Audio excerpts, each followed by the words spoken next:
All right. Welcome back to another episode of the ERG Movement podcast.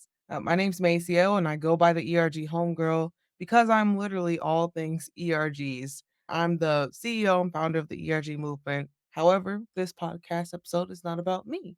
We always like to bring on some really awesome people on this podcast, and today is no different. We actually have Sonya here, and always I love to kick off the podcast by just having you introduce yourself to the people. Tell us a little bit about yourself. My name is Sonya Jackson. I currently work for Valera. We just rebranded from PSCU. So we merged with Co-op. So we, like I said, velocity for a new era. So we are currently Valera.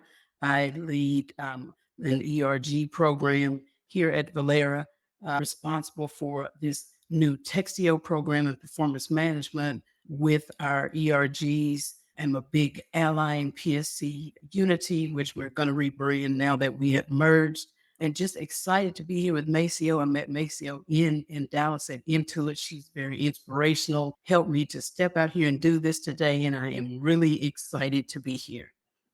We are really excited to have you, and I'm sure you have a wealth of knowledge to impart to us today. One thing I also love to kick off with is just learning how you originally got into the space that you're in, and even specifically, what was that first ERG experience like for you? I always start with and say that I was born into the whole movement, very much born into this small Texas town where my dad was the second African American teacher in the high school. He was part of the integration movement in this town. So I always say I was born into the whole I movement. Where I was first introduced to DEI and ERGs was at Intel in Phoenix, Arizona. So when the CEO sort of announced to the world before he announced to even the board that he was going to make Intel, the Intel Corporation, look like the world in 2020, I was involved with ERGs then, which was the NIA, Intel's Network of African Americans. He made that announcement and he tasked the ERGs with helping him make Intel look like the world. So we had to get busy helping him help Intel look like the world. So we were tasked with helping pull off this huge summit with all the ERGs and helping him how we're going to make that happen.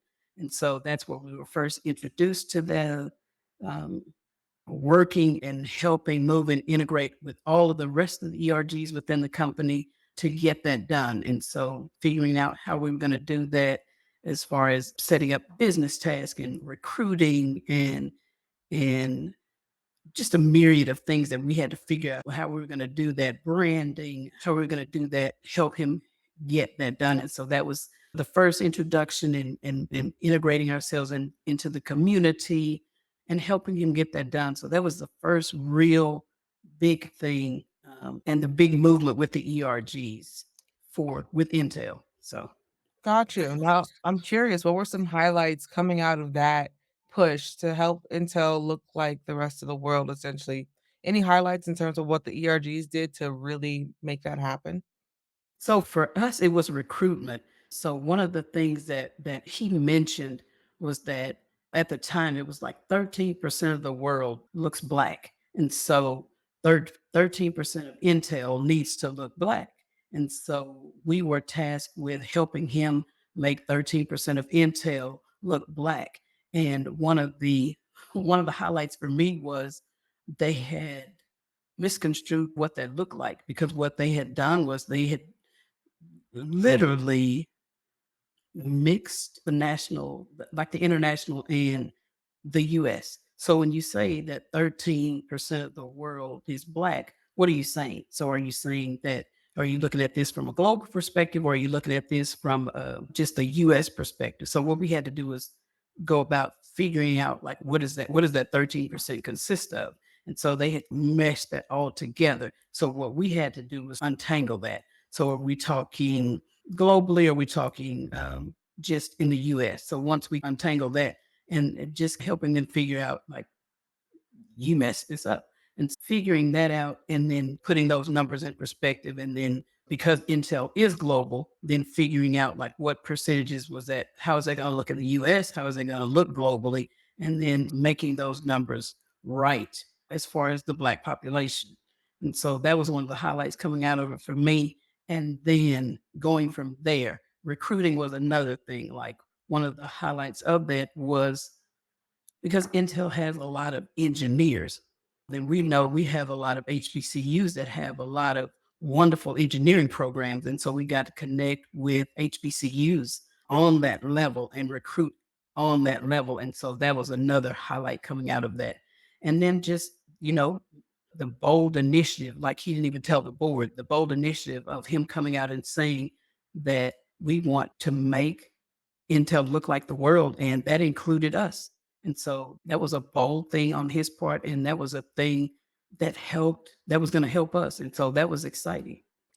That sounds exciting, and honestly, it's interesting how you say how sometimes executives do get it wrong. I think this surprises Yeah, people, 'cause that was my immediate thought once you said 13%, I was like, "Okay, I wonder what." But you're right, I have heard that statistic for America, but definitely not for the world, so the that's it. world. Right. It makes sense.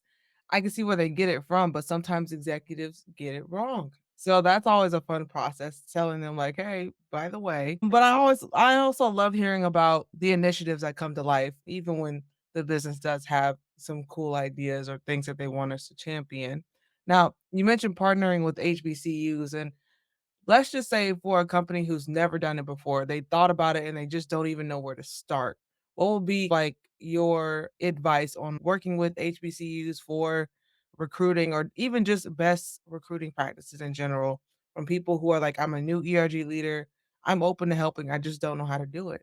Then I didn't know, and what we didn't know was there is a network, and you're not to forgive me for this, but recently we started doing that here at Valera with our interns. And there is a network because we have a fifth generation, and her name is Robin Kinsey. She's a fifth generation HBCU student, and her family owns this magnificent art collection. It's called the Kinsey Art Collection.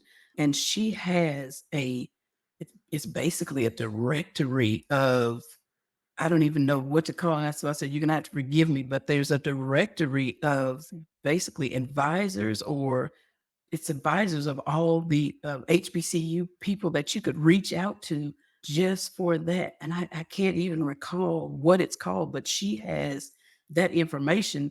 And it's basically everybody you can reach out to at an HBCU or contact just for interns. And I know if they have it for interns, that's a place to start.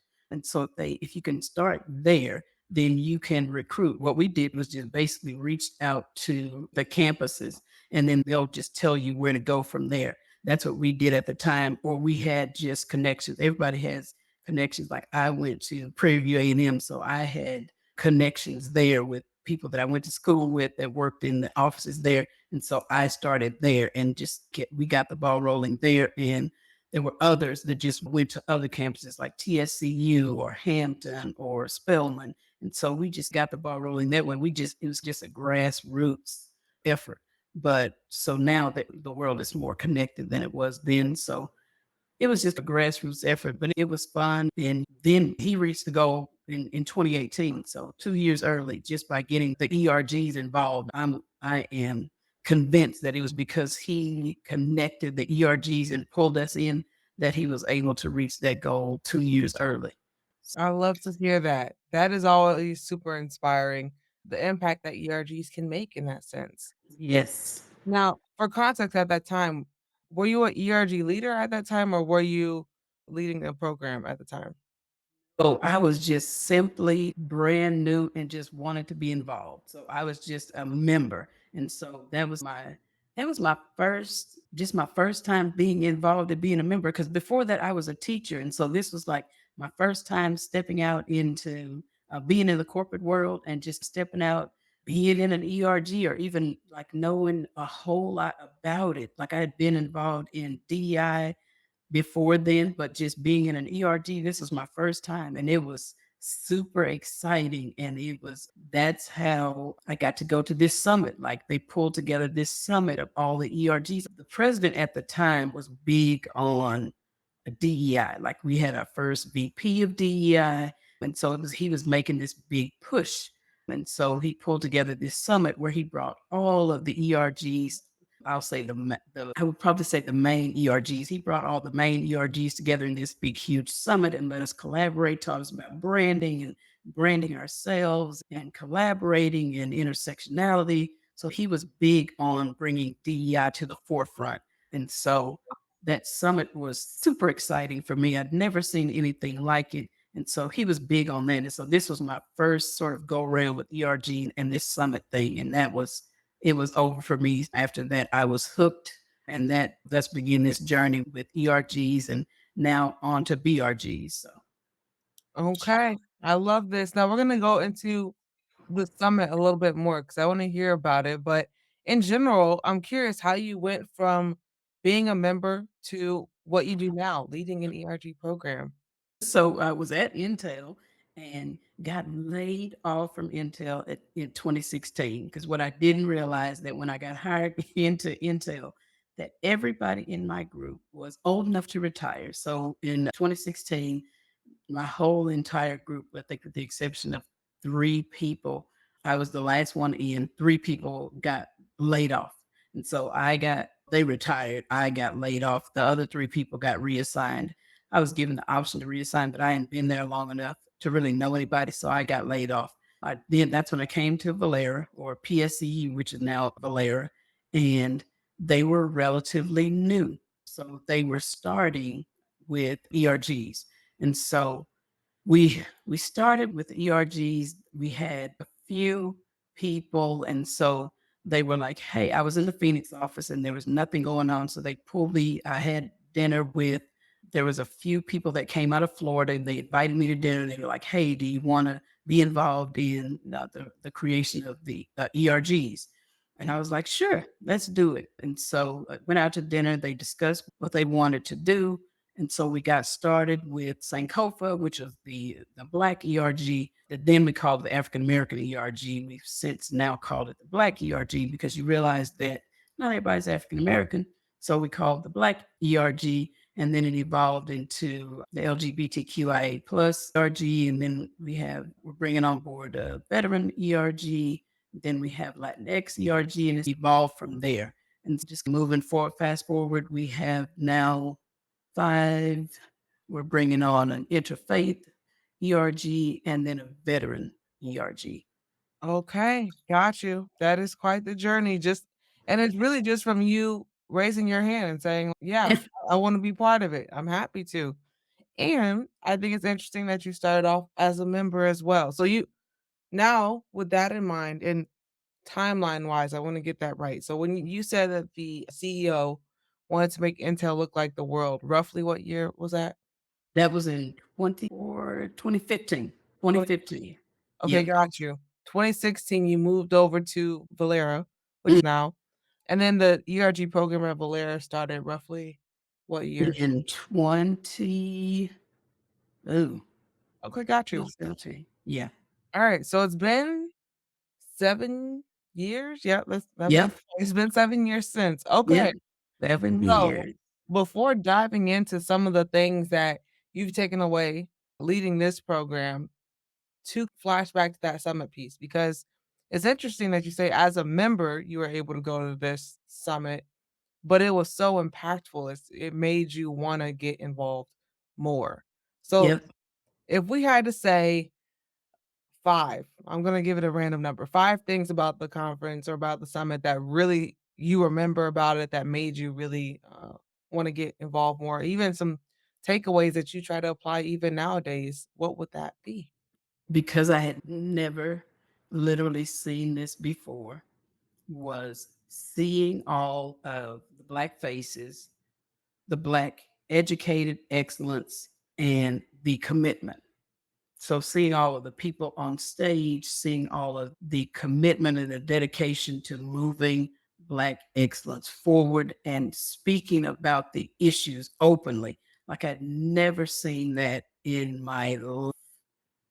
So that stuck with me, and being able to do it, um, so that stuck with me, and having the courage to do it, and it not And I guess courage isn't the right word, just being able to, yeah, for me, it was the courage, having the courage to get up and say it and it being received and it being heard. So that stuck with me. The branding. We had a branding class that was taught by this lady named Sherry Brown. So being able to brand yourself, that stuck with me. The, I guess, seeing all of the youngsters that were going to carry the torch of the Black ERGs and the movement that was the passion that stuck with me. So is that five? I think I was counting four. Yeah, Um, let's go for one more. and the willingness and all of the intersectionality. So hearing and seeing all of and this has not the Native American ERG, that that stuck with me, like seeing them in the place because I had literally we had very few in Arizona. And so seeing them in that place and there were literally hundreds upon hundreds of the Native Americans and seeing them in that space was very moving to me. And I'm from a small town in Texas and it was moving. That stuck with me. That stuck with me. And so those were the five things about that summit that really stuck with me and moved me to want to just keep going and to keep speaking up and to just keep moving forward. So those things stuck with me. I love that. And thinking about it, so Intel having this push around diversity in the mid 2010s is interesting because it's before the push around diversity that a lot of people think about. So maybe that makes Intel progressive, and I don't know, maybe you can speak to that. But in general, would you say that there was a difference between that push for diversity and the one that we saw again, basically like during 20? I think that was yes. I think that was bold because like I said, he didn't even tell the board. He Mm, just got up at what this it's like an all hands. So we had this was an all hands. And so this was the all eyes were on him at this all hands. Like he got up at this all hands and said, "We're gonna look like the world." And so everybody was like, "Clutch my pearls." And he did it, but he engaged the right people. So he said, "We're going to look like the world." And he engaged the ERGs because guess what? We have that's who has the most invested in. These are the people who are going to ensure that we reach this goal. And he pulled it off with the right people. So he did it, he said it, and he knew the people that he needed to tap to get it done. And he was bold. And I think that what we saw in so he was being proactive. What we saw in 2020 was reactive. mhm. And a lot of that was now that we are past that, we've seen that it was reactive and some of it, unfortunately, it's just been lip service. And it's like we're moving fast, but getting out, we're not getting, we're not getting, we're not moving. We're moving fast and not getting anywhere. I don't want to say that we're not getting anywhere because we are making progress. But what pains you is when people say that it's a marathon, it's not a sprint. Hey, maybe we need to make this fast jog. So I don't know. I'm just you get tired and it's and it and the more you do this, like we talked about this at when we were into it, it's a tax to it. And it's coming to the point now to where it is falling on Black women to carry the brunt of this thing, and it is absolutely exhausting. But hey, we're not talking about that today. But yeah, I trust me, I understand that. Even yeah, I made a post this week, which was on the same kind of vein because I stumbled across a book. Long story short, I'll make it short, but I stumbled. Oh, you saw it. Okay, now for the listeners, I'll just give context to it because I truly was like, it was something. So basically, this book that came out in the late 60s, Integration is a Bleep. We'll just call it that. Written by a black man who was talking about how like integration in the workplace is it was hard back then. You have to think post like desegregation in the workplace. So now, yes, black people, African American people are coming into the workplace, but integration being a different process than just not being separated. It's actually incorporating and truly changing the culture. And it was just so interesting to me how a lot of that is still the same even today. Yes. A lot of those things that he was, like, writing about that people were experiencing. I can tell you that firsthand. My dad, I'm telling you, I was born into this. My dad was the second African American coach at the high school, and that was because of segregation. He went from coaching a state championship team at the black high school to being an assistant coach at the white high school. And then even when he became the head coach, he could not start five black players. He had to start four and one every time. And so I was born into this. We had to have this certain persona about us growing up. We couldn't be like all the other kids. We were treated differently. But hey, That yes. Your dad's story is reminding me of Remember the Titans. I don't know if you Yeah. saw that, but it's yeah, it's giving that in my brain. Yeah, Man. okay. And it is interesting and segueing that back to ERGs, Yeah. and the link that I was giving was that even nowadays, regardless, it's not just Black people, but whatever dimension of Yes. diversity people are, like you said, the fact that it does feel like, "Wow, is this a marathon if we haven't even made that much progress with people not feeling like they could be themselves?" Yep. Yes. What have been some wins in terms of ERG programming that you've seen that really have allowed people to show up more so as themselves, or even just push towards that, or even just, I don't know, giving that moment where people are like, "Wow, this feels like I belong," essentially? For me, it was being in NIA, the Black ERG at Intel. Now it is intersectionality, being a member of Sankofa, the Black ERG at Valera, and not making a lot of stride with not having a lot of intersectionality with PSC Unity, the LGBTQIA plus ERG, and then switching. So going to PSC Unity as an ally, and it was so after I left Sankofa and went to PSC Unity as an ally, Sankofa didn't have an ally. And I just simply mentioned that to a this powerhouse DEI friend of mine who happens to be a white woman. And she immediately, I knew if I mentioned it to her, she would do it. She immediately signed up to be the Sankofa ally and made so much headway. And me and her together worked together and made a lot of headway together with intersectionality between those two groups. Huge win. So for me, it's learning sometimes you got to step out of the way and put somebody else in that role. And so we've been able to do a lot as far as intersectionality. And so now we're bringing in even more intersectionality with the Voice of Tomorrow, which is the younger group, and even with the interfaith group. And that is a huge win. So Mm, that's been wonderful. I'm curious, what have been some maybe specific events or activities that you all have done to really push intersectionality? Because Juneteenth and Pride Month intersect, and that's also Black Music Month.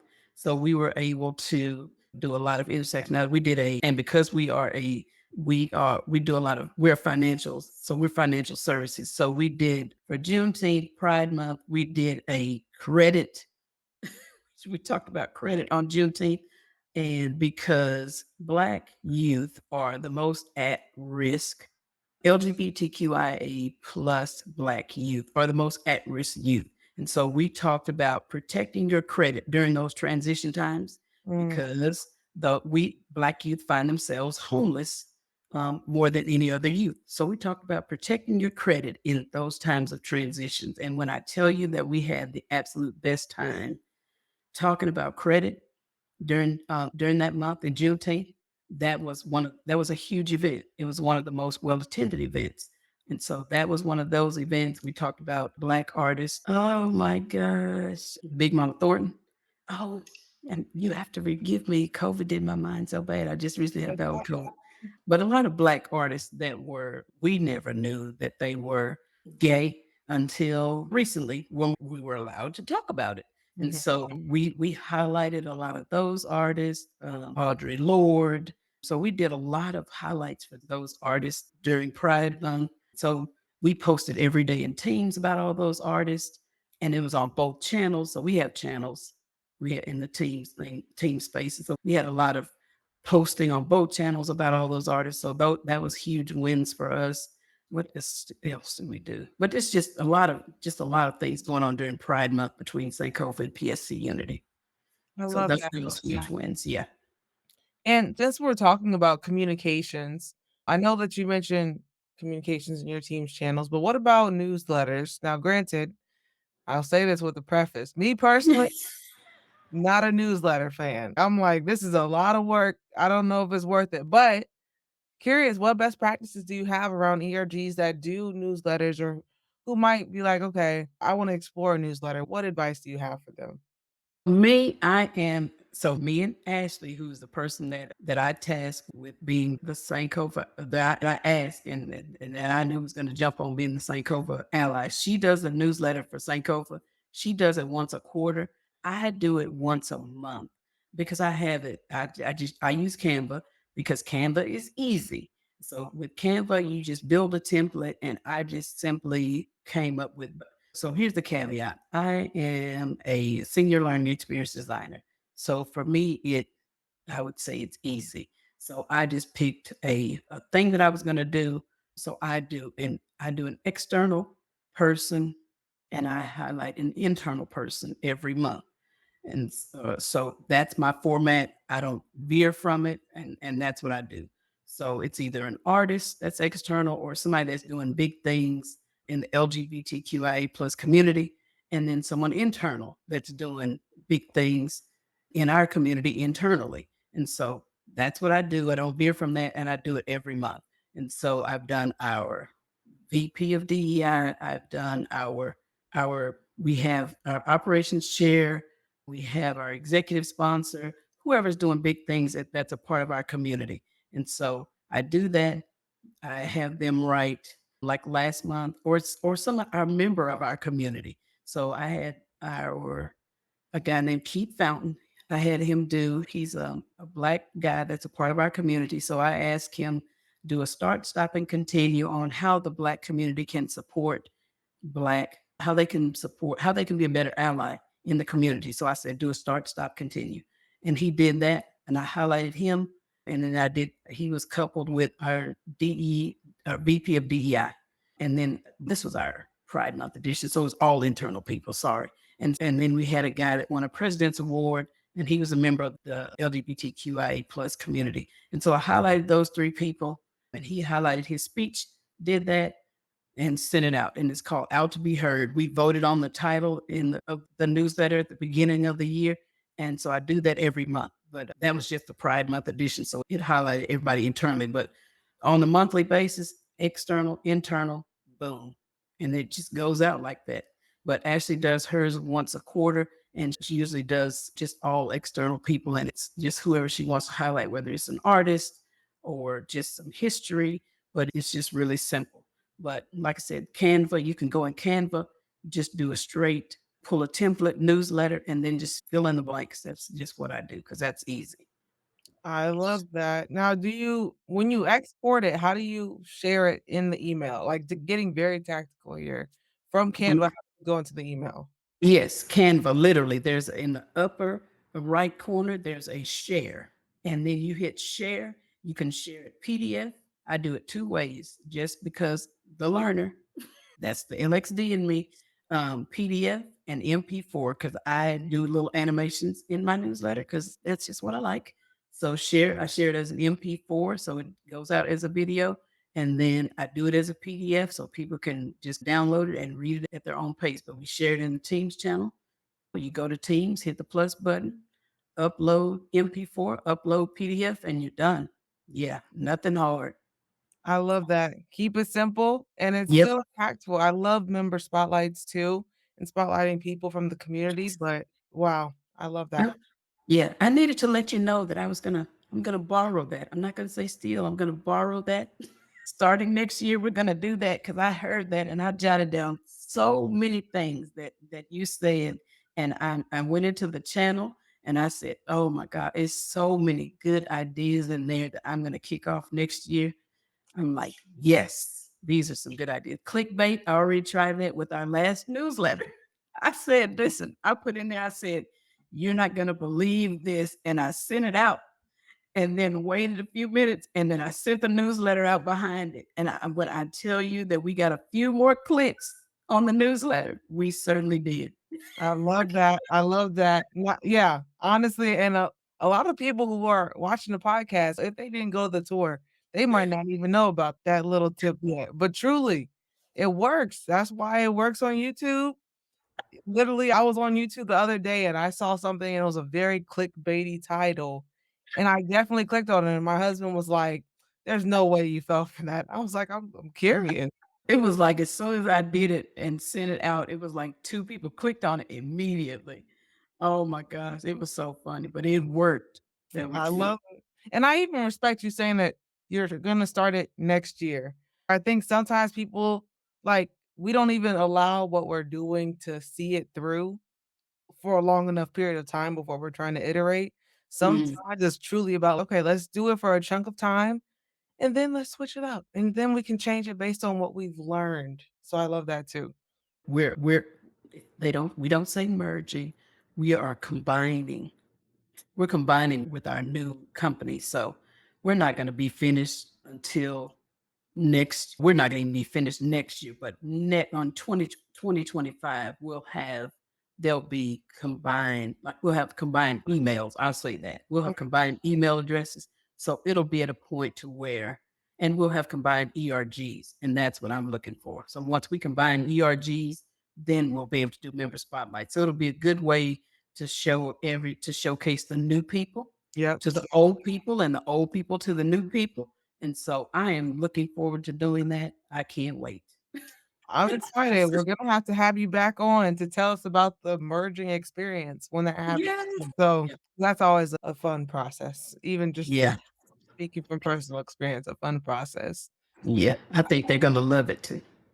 Now, one thing that you mentioned when we first had you, like, learn about being on the podcast was the learning library. I want to learn more about the learning library. What is it? Tell us all about it.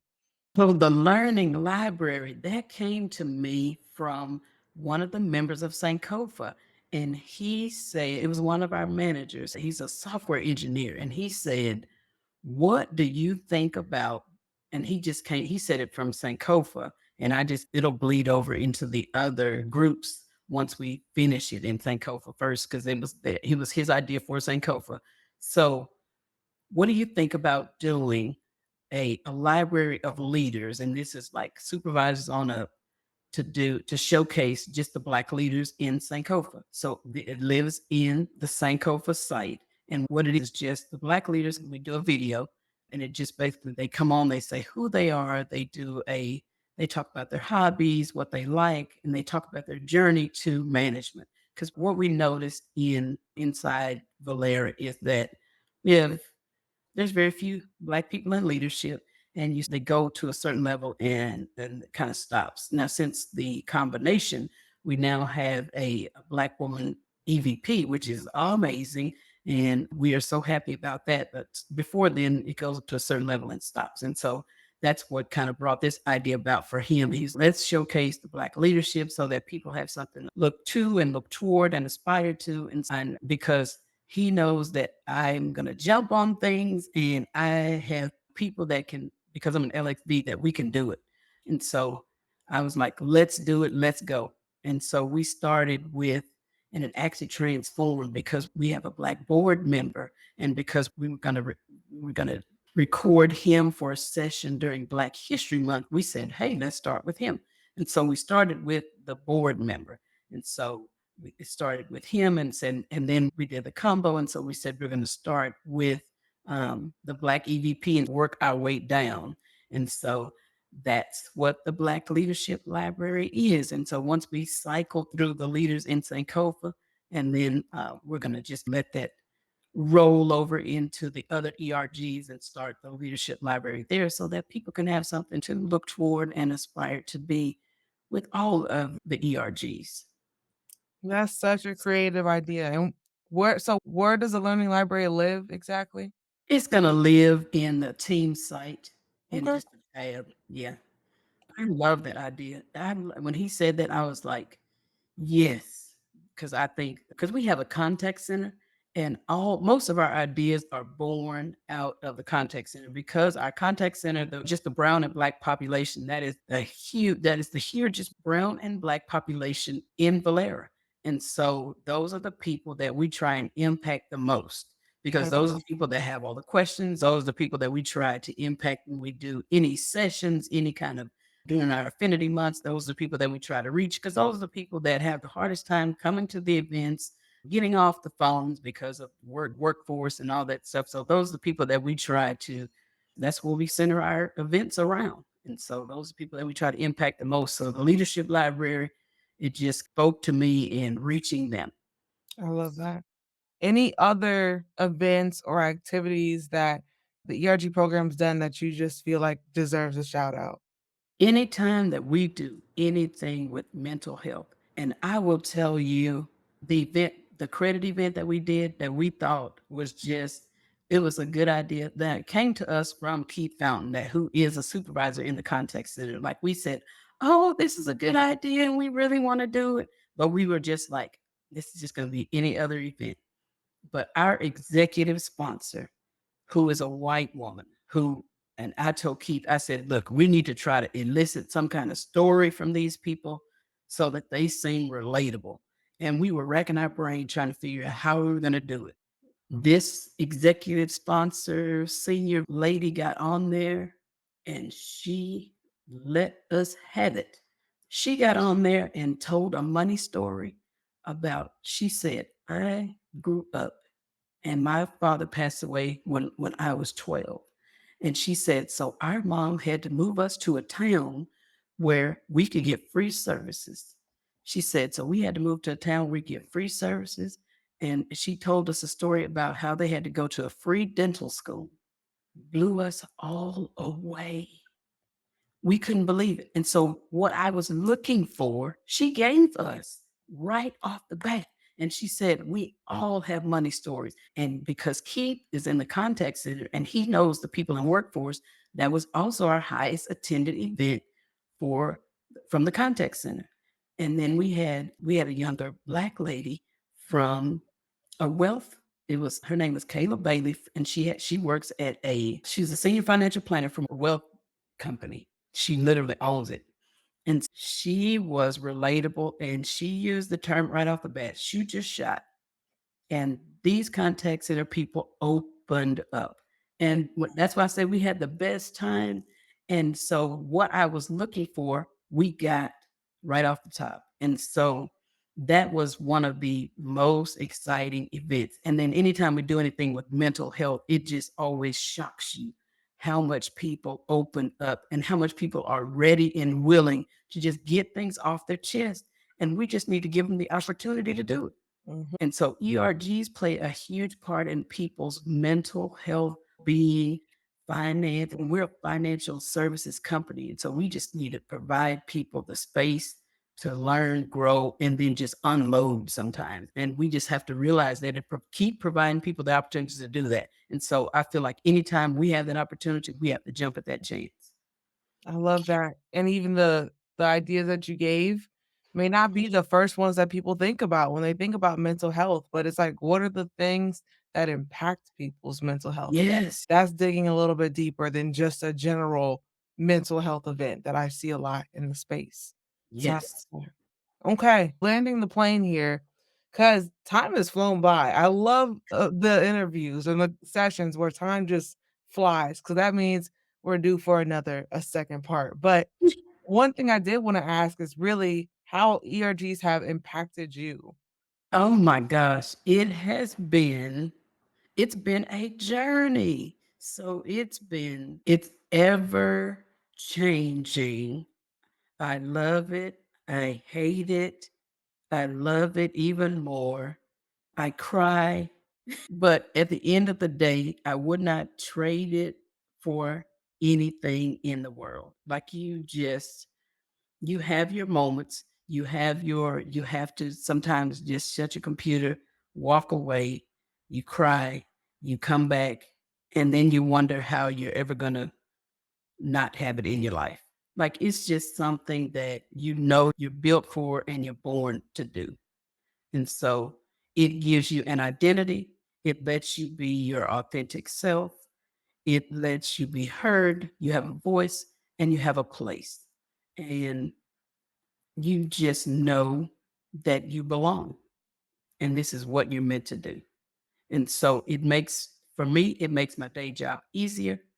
And I wouldn't, like I said, I wouldn't trade it for the world. And so, and then when I tell you that your event was, it was pivotal for me because I wasn't getting out in Dallas. Like I just moved back here 3 years ago, and I wasn't getting out and getting into the scene of Dallas and DEI and ERGs. I wasn't moving around. And so when I came to see the ERG homegirl, I said, I am doing myself a disservice. I gotta get out in the scene. I gotta see what's going on. I gotta get my ear to the ground. I gotta find out what's going on. And so you inspired me to get out and get back in this scene and find out what's going on in Dallas and bring it back to Valera and keep moving because I gotta keep growing and keep moving. But that's just what ERGs in this whole scene do. It just know this, it gives you a place and a voice, and you know that this was what you were meant to do. I could not agree more. And see, I didn't tell Sonya to say that, but now No. since you brought it up, just a question I just love to know, even for myself. Any highlights from that event or takeaways in addition to the clickbait? Any things that come to mind? Oh, I gotta dive into the data because that is like the next thing. Like we were before I came to your event, that's what we were struggling with is because like I can read data, but I cannot put it into a beautiful picture so that it is digestible for other people. That like I can do it with learning because that's what we do as learning experience designers. We put everything in a beautiful picture and make it digestible for the learner. That's the spiel I give everything for learners. That's when I give my SMEs. But data is now where we are in the world, and I can read data, but I cannot put it in this beautiful picture. And that's where we are with ERGs. I got to be able to now dive into the data and put it into a beautiful picture in order to get funding to go forward, in order to get buy, in order to get so many more things to move, to cliche, move the needle forward with ERGs. And so I have been looking into classes, looking into things that I could do to be able to find out how we can measure this. How can we get these metrics? Now I just got to go back and start looking into I got to go back and dig into your July resources and figure out how I can do that. Mm, Hey, I didn't even tell you to say that either, but no, I found out when I came to the ERG homegirls Intuit session. Hey, I got a place to start. That look, was good. That was a highlight for me. that makes me so happy to hear, and truly, it's been a busy month putting out resources because 'cause I'm like, honestly, across the board with ERGs, it's not a natural thing to truly measure engagement, let alone visualize it. I think there's some things in there that you're gonna that's all I'll say. Yes, I'm sure. I am sure. Now it's Well, got to go dig in. look, you know somebody. If you need some help, I'm around, so just let me know. Now, all Sure. that being said, this is the ERG Movement Podcast. One thing I like to close with is asking people when it comes to movement in the space and just maybe change that needs to happen, something that we could be doing better. What would you say is like one takeaway for people in terms of what could really help drive movement in the ERG space? Intersectionality. I just believe that you can't want your ERG to do better without wanting all ERGs to do better. Mm, And that's one thing when I finally got into ERGs is realizing I can't want Black ERGs to do better without wanting all ERGs to do better. And I think that can't be said enough for all ERGs. Specifically, we know that the black race is the lowest race. And so if we can get other ERGs on board with raising the level in the with raising the black race, then everybody rises. And so if you gotta want what's best for all ERGs so that everybody rises. I So love that was a bar, as they say. Honestly, no better way to close than that. As I mentioned, we have some amazing people on. Today was no different. Thank you so much for joining, Sonya. How can the people get in touch with you? my name is Sonya Jackson, S Jackson at pscu.com, valera.com. You can reach out to me. I am on LinkedIn, Sonya Jackson, or if you want to reach out to me on Facebook, Sonya McLeod Jackson. Either way, hit me up. I am out there. Also a member of the ERG Chance community. Yes, We love I it. Thank you again for joining, and thank you all for watching. We can't wait to see you on the next episode. thank you for having me. Appreciate you.